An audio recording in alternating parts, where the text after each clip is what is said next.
Aqui, ó. A notícia é essa aqui, né? Qual é o real odor de uma múmia egípcia? Já pararam para pensar nisso, né? Pessoal que foi jantar agora, inclusive, preste atenção. As múmias egípcias preservadas por milênios sempre despertaram a curiosidade de cientistas e historiadores. Recentemente, um estudo inovador revelou que esses corpos embalsamados exalam aromas surpreendentes, desafiando a percepção comum de que teriam um odor desagradável.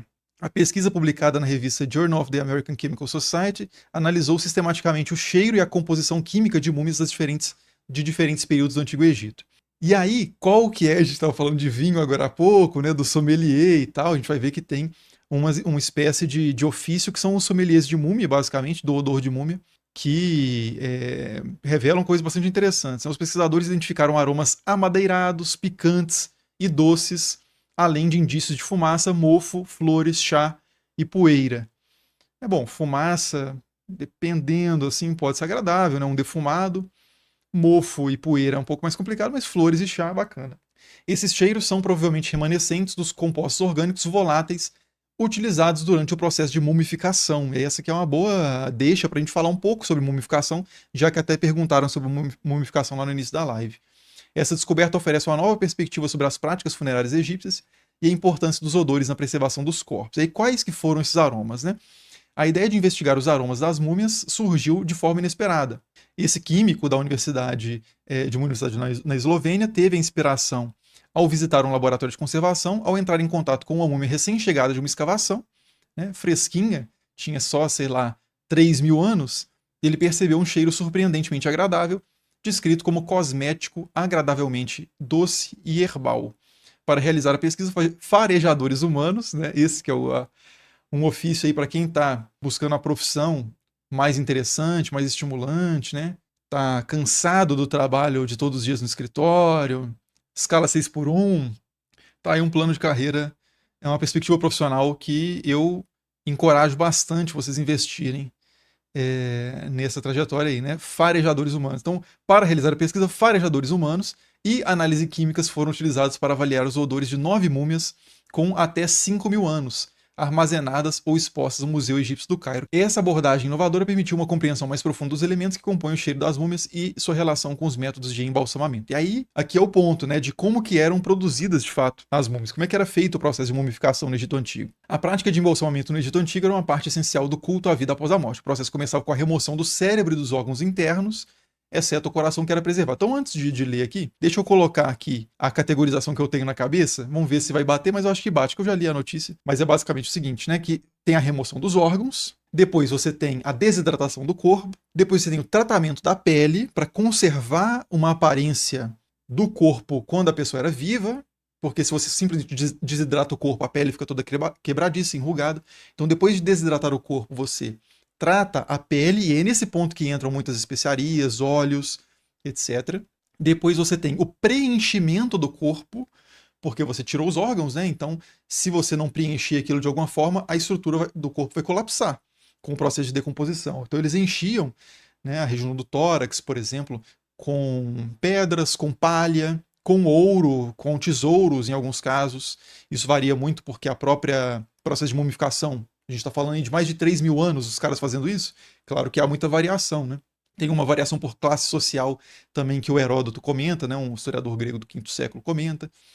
Então, essas são basicamente as 5 etapas da mumificação, né? A remoção dos órgãos, a desidratação com o natrão, que é um sal para tirar a água e desacelerar o processo de decomposição. Tira os órgãos também por causa disso, né? Os órgãos são mais úmidos, apodrecem mais rápido, né? Vão dar um mau cheiro. Então você tira os órgãos, reserva esses órgãos em vasos canópicos, né? Que são esses aqui, que tem a cabeça dos 4 filhos de Horus. Aqui. Isso aqui, vocês que acompanham o canal direto estão cansados de ver, né?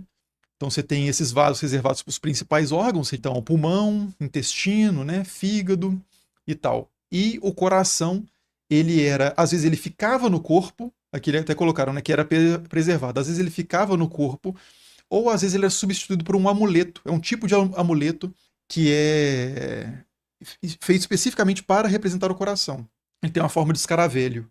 E ele era colocado um amuleto, às vezes, de ouro, de faiança, né, cerâmica, algum tipo de material, era colocado no lugar do coração. E aí, depois de, então, tirar os órgãos, reservar, desidratar o corpo, eles tratavam a pele para restabelecer a elasticidade da pele e melhorar o aroma daquilo tudo também, que era um corpo, que era um longo processo de 70 dias para terminar o processo de mumificação. Se você não controla o cheiro ali, o processo de decomposição, ninguém consegue trabalhar em cima daquele corpo, né? Os sacerdotes envolvidos ali, os profissionais desse ofício, né, as guildas de embalsamadores, não conseguem trabalhar. Então, óleo de cedro, mirra, incenso eram utilizados, né, substâncias aromáticas para disfarçar a questão do cheiro, para melhorar a questão do cheiro, devolver uma dignidade também para aquele corpo, né, construir toda uma ambiência sagrada também daquele processo e, claro, né, para, como eu disse, preservar o aspecto externo do corpo, que era muito importante para os egípcios, né, porque o corpo servia como uma espécie de porto do Ba, que é o aspecto da alma representado por um passarinho. Quer ver? Ba, Egypt. Esse é um aspecto da alma, a palavra que quiser utilizar, né? Um aspecto do ser entre os egípcios que ele representado por um pássaro que justamente é o aspecto dinâmico, né? Que continua podendo visitar o mundo dos vivos e voltar ao mundo dos mortos. E, e essa passagem é feita utilizando meio que o corpo como uma espécie de portal.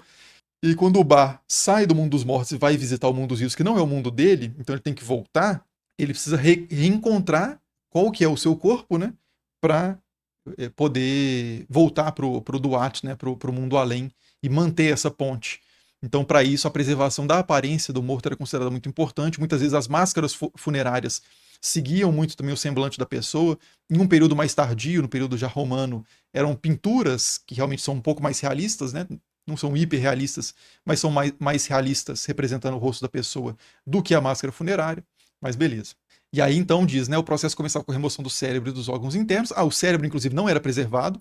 Segundo Heródoto, né, de novo, está no segundo ou no terceiro, provavelmente no segundo livro das histórias de Heródoto, né, no Euterpe, que é a segunda musa, que é quando ele começa a falar sobre o Egito. Ele fala que o cérebro era retirado pelo nariz, utilizando um gancho. Então os caras iam colocando, né, puxando o cérebro aos poucos, e às vezes substâncias eram utilizadas também para liquefazer o cérebro, para acelerar esse processo de remoção do cérebro, e ele era descartado. Né?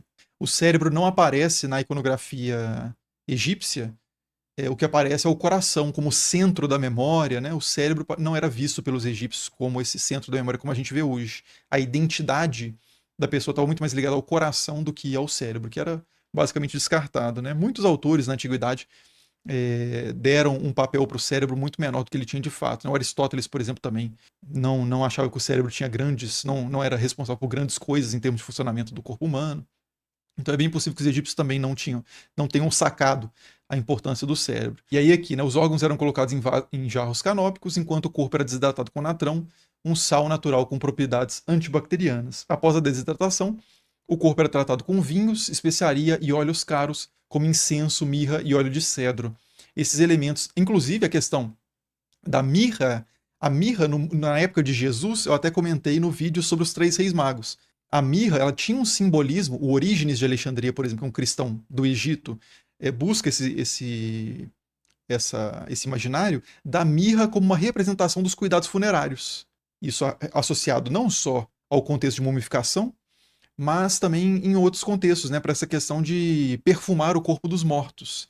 Esse uso de óleos perfumados, né, isso era muito comum naquela época, no contexto de Jesus também, na Judéia, na Galileia, né, na Palestina romana, nessa região toda, durante esse período, a mirra tinha muito esse simbolismo.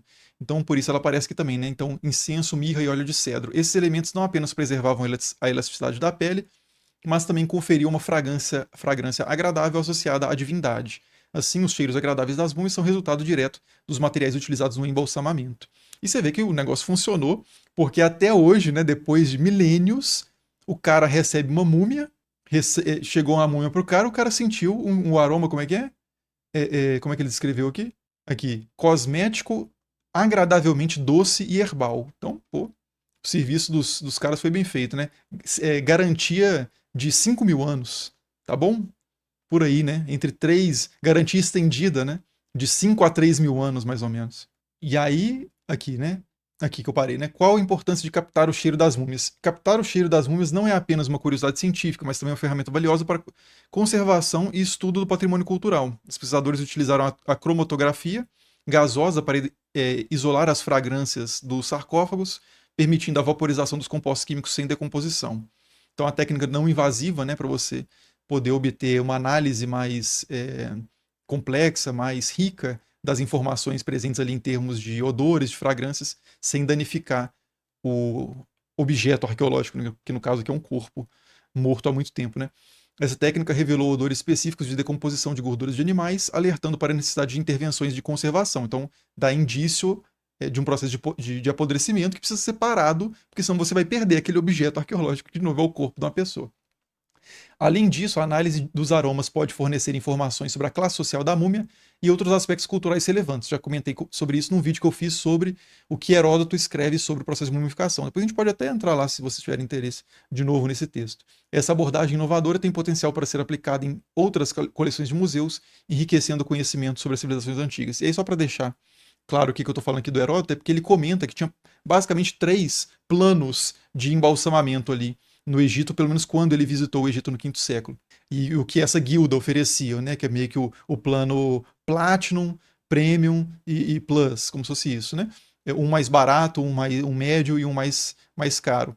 E aí o tipo de substância, quais os processos que eram feitos, variam de acordo com o quanto foi pago, né, o serviço contratado. No caso da mumificação para pessoas mais pobres ou que pagavam pelo plano mais barato, você tinha basicamente a desidratação do corpo e um preenchimento do corpo com palha. Então, é claro que esse tipo de múmia não ficou para nós hoje, né? O processo, a decomposição do corpo acabou acontecendo em algum ponto. E tem muitas múmias que são encontradas hoje que estão em péssimo estado de conservação, né? Essas múmias bacanas que a gente encontra, eu acho que é o Tutmosis IV, por exemplo. Acho que é o Tutmosis IV, que é uma múmia muito bem preservada. Tem até o furo da orelha, o brinquinho.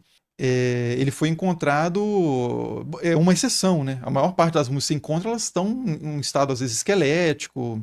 Então, não são todos os casos que a gente encontra uma mumificação tão assim duradoura. Mas então isso tem a ver com as técnicas que foram empregadas e com o ambiente no qual essas múmias estavam também. Se você for para uma sepultura na região mais ao norte mais no norte do Nilo, perto do delta, onde tem mais umidade, variação de umidade, essas múmias vão se perder mais facilmente também do que na região do Vale dos Seis, deserto mais seco, em que essas múmias vão se preservar melhor. Enfim, o futuro da pesquisa olfativa em múmias. Né? O estudo dos aromas das múmias abre novas possibilidades para a arqueologia e conservação do patrimônio. Ao compreender melhor os cheiros associados aos rituais de embalsamamento, os cientistas podem reconstruir aspectos culturais e sociais do Antigo Egito, por exemplo, saber quais materiais foram utilizados e tal. Além disso, a pesquisa olfativa pode ser expandida para outras áreas, como a análise de objetos e ambientes históricos. Essa abordagem inovadora não apenas enriquece o conhecimento sobre o passado, mas também oferece novas ferramentas para a preservação, etc, etc. Então, à medida que a tecnologia avança, é provável que mais descobertas surpreendentes sejam feitas, e esse foi o tema, inclusive, do vídeo de semana passada ou retrasada, né? Acho que retrasada, que eu falei sobre 3 novas tecnologias que têm aberto mais portas, né, de acesso ao passado. E aqui está mais os farejadores de múmia aí, e claro, as tecnologias, como essa questão de vaporização, né, cromatografia gasosa, que permite um acesso a coisas que a gente não teria acesso de outra maneira. E aí o Classic Craft falou aqui, por que não deixam o Tutankhamon no sarcófago original? Os caras fazem camadas para guardar o corpo e agora deixam o Tut peladinho naquele caixão de vidro. Pois é, eu comentei. Eu comentei isso aí numa live também, virou um corte lá no canal de cortes, sobre, acho que é o que eu falo sobre a maldição, a questão da maldição do Tutankhamon, né? E de fato, né? É uma sacanagem com o cara. Já expirou, o período de privacidade já expirou, né? Eu até brinquei, né, que até quando, né, quando que expira a dignidade humana, né? O cara faz um esforço absurdo. O cara não, né? Assim, o cara faz questão, mas o pessoal em volta dele faz questão, mais ainda do que ele que tá morto, de fazer essa preservação. E o pessoal vai lá, tira as várias e várias e várias camadas de caixões, né, de ataúdes, e expõe o cara peladinho. É um absurdo.